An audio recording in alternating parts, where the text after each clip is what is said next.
አንድ የታወቀ እውነት አለ።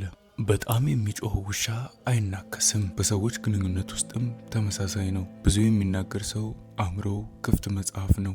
ድክመቶቹን፣ ፍላጎቶቹንና ፍርሃቶቹን በቃላቶቹ አማካኝነት ለዓለም ይዘረግፋል። በአንጻሩ ግን ዝምታን የሚመርጥ ሰው እንደ ጥልቅ ውቅያኖስ ነው። ላዩን የተረጋጋ ይመስላል።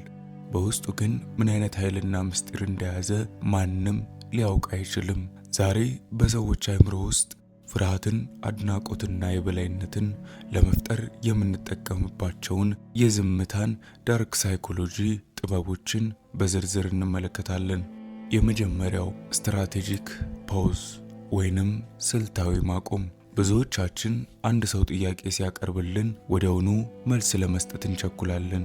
ይህ የመሸነፍ ምልክት ነው። ከዛሬ ጀምሮ ይህንን ልማድ ቀይረው። አንድ ሰው ከባድ ጥያቄ ሊጠይቅ ይችላል ወይንም ሊያጣጥል ሲሞክር ለ3 ሰከንዶች ያክል ዝም ብለህ አይኑን ተመልከት። ይህ ዝምታ በአየር ላይ ከባድ ጫና ይፈጥራል። ያ ሰው በራሱ ጥያቄ ላይ እንዲጠራጠርና ምናልባት ስህተት ተናግሬ ይሆን ብሎ እንዲጨነቅ ያደርገዋል። በንግግር መሃል የምታደርገው ስልታዊ ማቆም የምትናገረው ቃል ክብደት እንዲኖረውና ሰዎች በትኩረት እንዲያዳምጡ ያደርጋል። ሁለተኛው ኮንፊውዥን ትሪፕ ወይንም የምስጢር አውጪው ወጥመድ። ሰዎች ዝምታን ይፈራሉ። በሁለት ሰዎች መካከል ዝምታ ሲሰፍን ያንን ክፍተት በንግግር ለመሙላት የመፈለግ ተፈጥሯዊ ዝንባሌ ያለን። ይህ ትልቅ ድክመት ነው።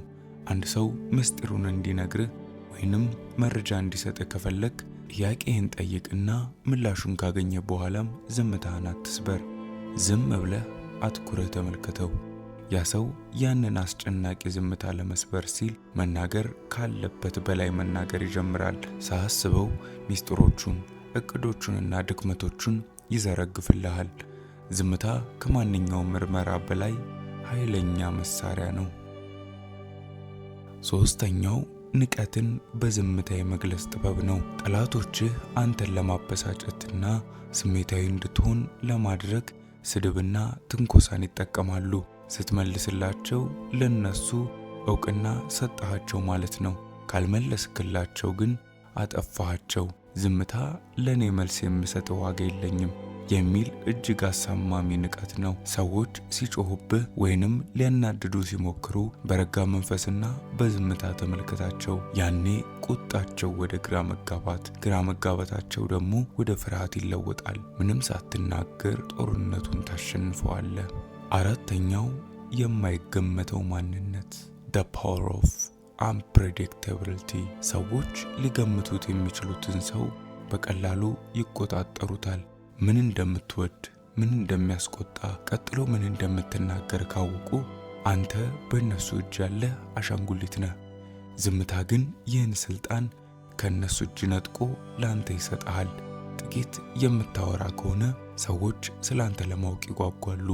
በውስጣቸውም ትልቅ ግምት ይሰጡሃል። የማይገመት ሰው ሁልጊዜም እንደ ባለስልጣን ይታያል። ዝምታህ እኔ ሁኔታዎችን የሚቆጣጠር እንጂ በሁኔታዎች የምመራ አይደለሁም የሚል መልእክትን ያስተላልፋል። አምስተኛ በመደራደር ውስጥ ያለ የበላይነት። በንግድም ሆነ በማንኛውም ድርድር ውስጥ መጀመሪያ የተናገረ ሰው የመሸነፍ ዕድሉ ሰፊ ነው። የምትፈልገውን ዋጋ ወይንም ሐሳብ አቅርብና ከዚያ ዝም በል። ሌላኛው ወገን ሐሳብህን እንዲያብራራ ወይንም ቅናሽ እንዲያደርግልህ እድል ስጠው። ዝምታህ ካላዋጣኝ ጥዬ እሄዳለሁ የሚል ጥንካሬን ያሳያል። ሰዎች ድርድሩን ለማሳካት ሲሉ አንተ ወደምትፈልገው መስመር እንዲመጡ ያደርጋቸዋል። ዝምታህ ውስጥ ትልቅ የንግግር ኃይል አለ። ስድስተኛ የስሜት ማቆያ ግንብ። ሰዎች ስሜታዊ ሲሆኑ፣ ሲቆጡ፣ ሲያዝኑ ወይንም በደስታ ሲፈነጥዙ አንተን ወደዛው ስሜት ሊጎትቱ ይሞክራሉ። አብረህ ስትቆጣ ወይንም ስትከራከር ለነሱ የኃይል ምንጭ ትሆናለህ። ይልቁንም በከፍተኛ ስሜት ውስጥ ሆነው ለሚናገሩ ሰዎች ምንም አይነት የፊት ገጽታ ለውጥ ሳታሳይ በዝምታ ተመልከታቸው። የስሜት ግንብ ኢሞሽናል ፋየርዌል ይባላል። ዝምታ የእነሱን ስሜት እንደ መስታወት መልሶ ወደ እነሱ እንዲንጸባረቅ ያደርገዋል። በዚህ ጊዜ በራሳቸው ስሜታዊነት እንዲያፍሩና ባዶነት እንዲሰማቸው በማድረግ ረገድ ወደር የለውም። 7ኛ የውሳኔ ማዘግየት ወይንም ስትራቴጂክ ዲሌይ። ፈጣን ምላሽ መስጠት የጭንቀት ወይንም የተገዥነት ምልክት ተደርጎ ሊወሰድ ይችላል። አንድ ሰው እሺ ትላለህ ወይንም ምን ወሰንክ ብሎ ሲጠይቅህ መልስህን ወዲያውኑ አትስጥ። ለጥቂት ሰከንዶች ወይንም የጽሑፍ መልእክት ከሆነ ለሰዓታት ዝምታ ምረጥ።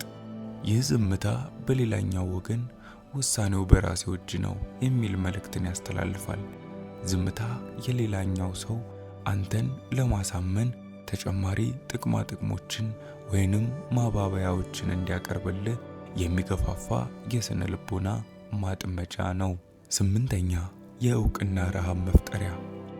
ሰዎች በአንተ ዘንድ ተቀባይነትና አድናቆትን ለማግኘት ይጥራሉ። አንድ ሰው ያከናወነውን ሥራ፣ ያገኘውን ስኬት ሲነግርህ አጋነህ ከማድነቅ ይልቅ በዝምታና በጥልቀት ተመልክተው። ይህ ዝምታ በቂ አይደለም ወይንም አልገረምከኝም የሚል ድምፅ የሌለው መልእክትን ያስተላልፋል። በዚህ ጊዜ ግለሰቡ ያንተን እውቅና ለማግኘት ሲል በቁጥጥር ስር ይውላል። አንተን ለማስደመምም ከመቼውም በላይ ይጥራል። ዝምታ የእውቅና ረሃብን በመፍጠር ረገድ ከፍተኛ መሳሪያ ነው። ዝምታ የደካማነት ምልክት አይደለም፣ ይልቁንም ራስን የመግዛት ከፍተኛው ደረጃ ነው። ዓለምን ለመቆጣጠር መጀመሪያ ምላስን መቆጣጠር አለብህ። እነዚህን የዝምታ ነጥቦች በሕይወትህ ውስጥ ስትጠቀም ሰዎች ለአንተ ያላቸው አመለካከት እንዴት እንደሚቀየር ትገነዘባለህ። ይህ ውሃ ልክ ነው። ጥልቅ ዕውቀትና ሚዛናዊ አስተሳሰብ የምታገኝበት የማይነጥፍ የእውቀት ምንጭ። ለተጨማሪ ትምህርቶች ሰብስክራይብ ያድርጉ። የሚቀጥለው ቪዲዮ እስከምንገናኝ በስክነት ይቆዩ።